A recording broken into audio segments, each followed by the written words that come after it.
Hello everyone, Xephy here. You like batteries? IQ loves batteries.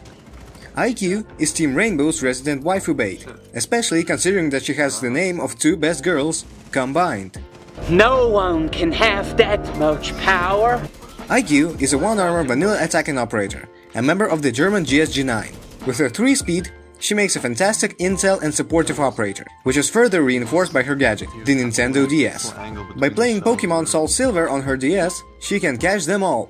And by them, I mean the electricity-powered defender gadgets, which include fucking everything. At this point it would be easier to list the gadgets that it doesn't detect, which are Castle's armor panels, Frost's welcome mats, and Mirror's black mirrors.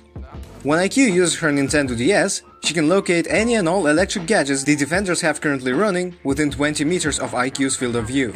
However, she cannot use her primary weapon, and instead has to rely on her secondary pistol while doing so. Being able to locate the precise locations of enemy gadgets is incredibly useful, especially when handling the more difficult to spot gadgets, such as Legion mines, Valkyrie cameras, and Echo drones. It can also be incredibly useful for beginner players to be able to locate all base camera locations. However, as useful as that may be, I would not recommend newer players to play as IQ often, as she is one of the more complex operators in the game in terms of her playstyle. However, if you do decide to pick her, she has amazing loadout options.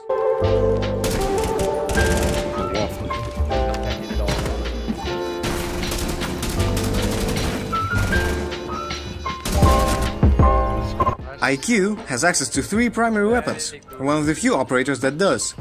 She has access to the 5.52 Commando, the AUG A2, and the G8A1 LMG, all of which are great options and are quite serviceable, with all of them having decent DPS numbers and quick time to reload. The devil is in the details though, and this is where the difference between each of these guns lie. The 5.52 is usually run because of its high damage per shot and the access to the angled grip, making it one of the better guns for spontaneous encounters. However, even with the vertical grip it has quite the recoil, and having the angled grip certainly doesn't help.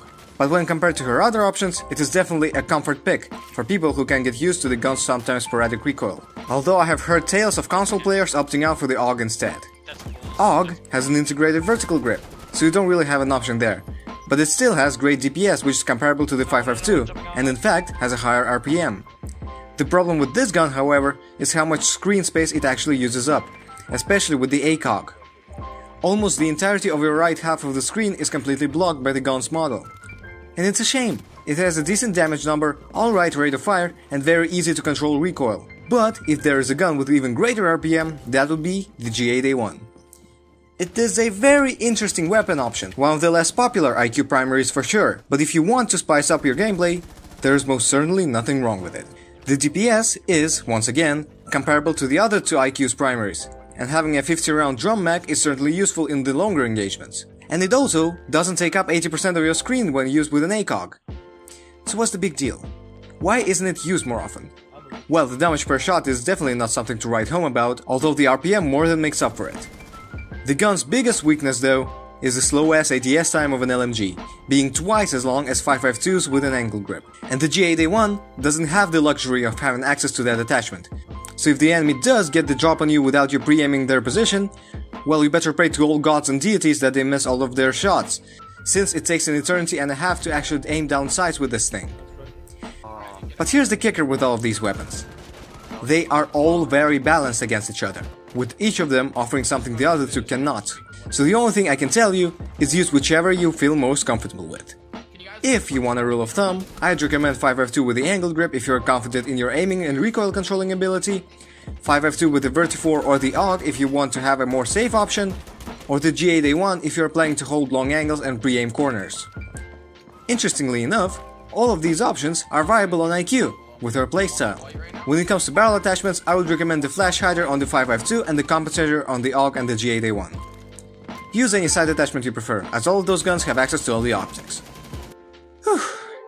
As complex as all that primary weapon mumbo-jumbo was, thankfully IQ has access to only one secondary weapon, that being the P12 pistol, that IQ uses more often than some of the other operators, considering that her gadget requires her to pull it out. Having a decent mag size though, taking care of the various gadgets the defenders may have isn't really all that difficult, as locating them is really easy thanks to her Nintendo DS. And it makes for a nice backup weapon as well. I only put the muzzle brake, I don't really bother with the laser sight. You can put a suppressor if you want to be more stealthy with IQ instead, if that's what you prefer. Her secondary gadget options consist of the Claymore and the breach charges. The Claymore is a fine option on IQ, as having the ability to counter runouts and late flanks can be very useful on an operator who would be relatively separated from her team more often than not. The breach charges is the option that I run most often on IQ personally, as having the ability to play vertically is very useful and can net you some really cheeky kills if you're accurate enough. They can also greatly help you out by conventional means, using them to open up and reinforce walls to increase rotation options. It's a shame that her frag grenades were removed, but I understand the logic behind the decision. Now, the big Q. How the hell do you play IQ? I mean, sure, she can easily spot any and all electronic gadgets the enemy may have, but what's the point if she has to put herself in harm's way in order to destroy them? Or does she? See, there's the thing with IQ. You can use her gadget just as efficiently and even more so if you use it in tandem with destructible surfaces, specifically destructible floors and ceilings. By shooting up any and all gadgets the enemy may have from another floor from the objective, you don't really put yourself in any form of danger. The only way the defenders would be able to properly counter this would be to send a roamer to deal with you, which shouldn't be a problem if you have teammates covering you, or if you don't, your weapons are pretty decent at killing stuff as well. Alternative solutions would be to throw a nitro from bottom up, but the two attackers who would be most efficient at figuring out the best location to throw a C4 to deal with you, Pulse and Valkyrie, are hard countered by your gadget. Sure, there are other operators who have nitro cells, but they aren't nearly as good at figuring out your precise location than the other two. So the general strategy as IQ would be to clear out any roamers playing above or below the objective, then clear out the objective room of any obnoxious gadgets that the defenders may have.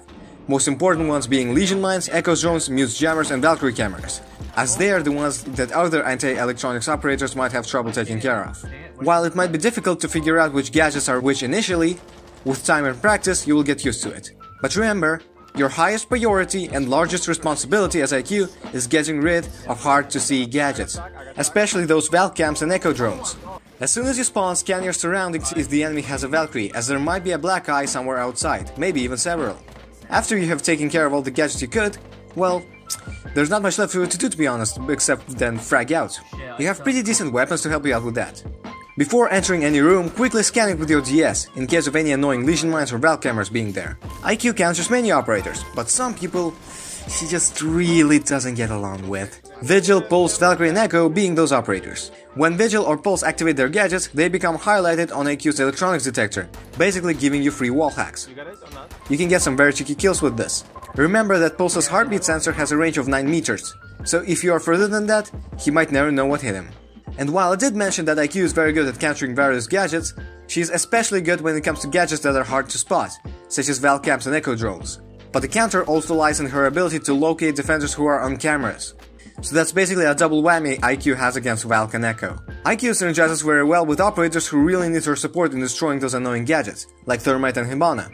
But one operator IQ synergizes exceptionally well with is Zokabi. When the defenders are disabling their phones, they are highlighted on IQ's electronics detector, letting you and potentially all of your teammates know the precise locations of the defenders, which can be very beneficial.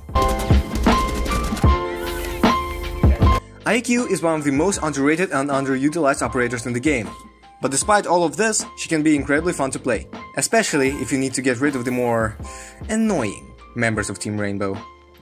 Just try not to die early. After all, someone should give Valkyrie the black eye she deserves. Don't actually give anyone a black eye, pretty sure that's a felony.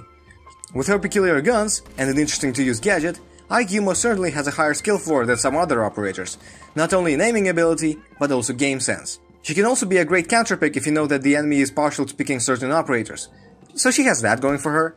At the end of the day, there's nothing wrong with picking IQ, and don't let anyone tell you otherwise. Well, as long as you use her properly, that is. Thank you very much for watching my video, I hope you have learned something from it. Next time, I'm going to cover Pulse, so stay tuned. For more of my operator primers, click on the eye icon in the top right corner. And don't forget, communication is key. Good luck and have a nice day.